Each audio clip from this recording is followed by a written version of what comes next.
The 21st of June. In the Northern Hemisphere, it marks the summer solstice and the longest day in the year.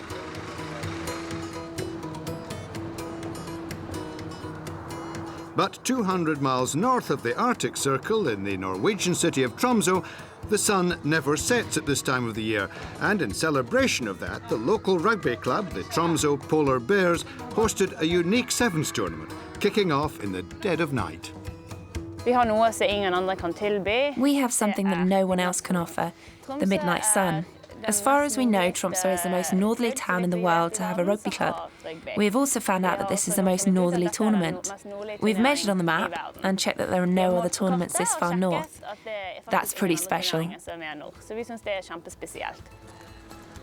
But playing rugby this far north does present some peculiar challenges. Making rugby happen in Norway. It's pretty much the only way you can do it.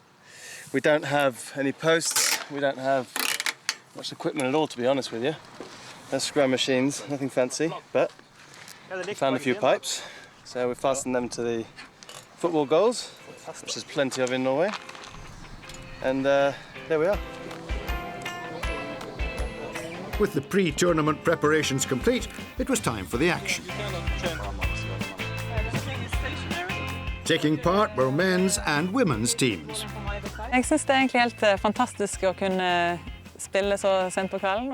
I think it's fantastic to be able to play so late and still have the sun with us.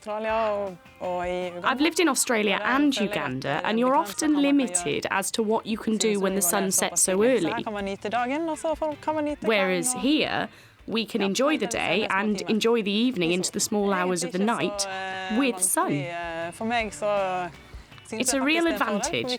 We can travel up on the same day, play in the evening, and then travel home the next day, meaning we have one less day of travel.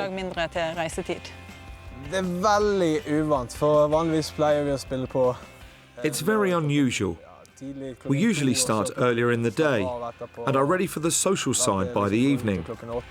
Whereas here, we aren't starting until 6 p.m. and playing until midnight. I think most of us try and get to bed early, so that they are sharp the day after, and eat as we usually do.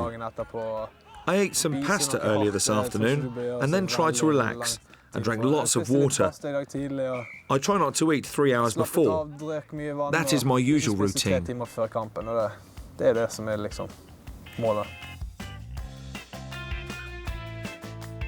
But there was nothing routine about this midnight feast.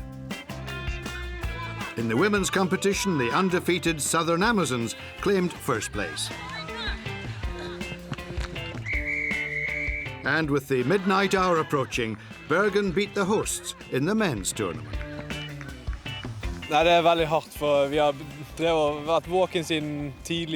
It's really hard. We have been awake since early this morning. We've only played 5 games, but it's such a physical sport that you are always shattered by the end of it. I hadn't thought that it would be like this, that it would be so physically tiring. But I'm pleased the tournament was successful, and that the locals could see what sevens was like.